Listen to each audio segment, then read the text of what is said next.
अलाउद्दीन खिलजी की पैदाइश सन 1267 में हुई थी।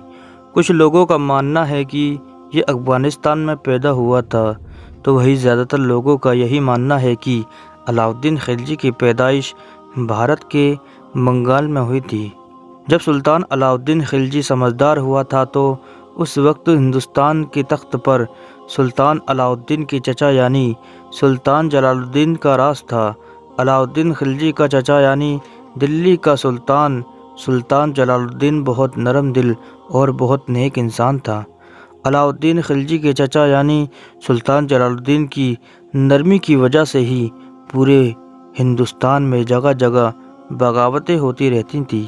लेकिन जब 1296 में सुल्तान अलाउद्दीन खिलजी हिंदुस्तान के तख्त पर बैठा तो वो तमाम बागियों के लिए कहर बनकर टूटा।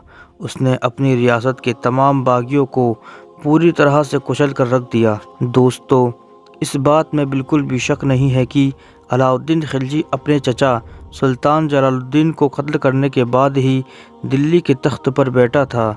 लेकिन दोस्तों, जहां एक तरफ कुछ इतिहासकारों ने सुल्तान अलाउद्दीन को अपने चचा के कातिल होने की वजह से क्रिटिसाइज किया है, वहीं दूसरी तरफ कुछ इतिहासकारों का ये मानना है कि सुल्तान अलाउद्दीन खिलजी ने जो अपने चचा का कत्ल किया था वो इस वजह से किया था कि क्योंकि उस वक्त खिलजी रियासत में बगावत बहुत ज़्यादा हो चुकी थी और ये तमाम बगावतें सुल्तान अलाउद्दीन खिलजी के चचा की नरमी की वजह से ही उठ रही थीं।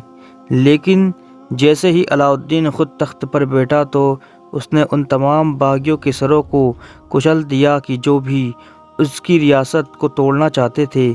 दोस्तों, अलाउद्दीन खिलजी एक सख्त मिजाज इंसान था, यानी वो अपने तमाम दुश्मन पर ज़र्रा बराबर भी रहम नहीं किया करता था और इसी सख्त मिजाज ने ही उसे हिंदुस्तान का एक ऐसा बादशाह बना दिया था कि उसने पूरे टूटे हुए हिंदुस्तान को एक जगह पर जमा कर दिया था।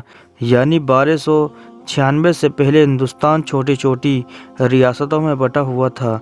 लेकिन जैसे ही 1296 में अलाउद्दीन खिलजी दिल्ली के तख्त पर बैठा, उसने उन तमाम रियासतों को जीत लिया जो छोटे छोटे टुकड़ों में बटी हुई थीं और उन तमाम रियासतों को अपनी सल्तनत में मिलाकर एक बड़ी सल्तनत कायम की।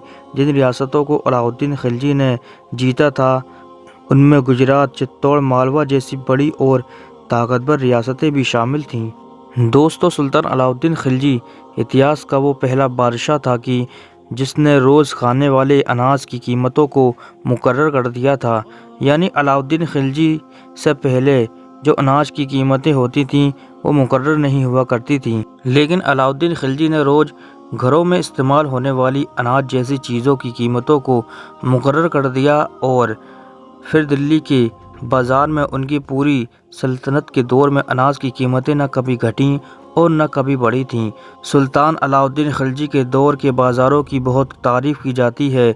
लिखने वाले लिखते हैं कि सुल्तान अलाउद्दीन खिलजी ने बाज़ार का बहुत अच्छा इंतज़ाम किया था। उनके दौर में जगह जगह पर मंडियाँ हुआ करती थीं। बाज़ारों में सुल्तान अलाउद्दीन खिलजी ने अपने जासूस बिठा रखे थे। जब भी कोई भी इंसान तोलने में कमी या ज़्यादती करता था या फिर रेट बढ़ाकर बोलता था तो वो फ़ौरन सुल्तान अलाउद्दीन खिलजी की तरफ खबर पहुंचा दिया करते थे और मुजरिम को फ़ौरन सज़ा दी जाती थी।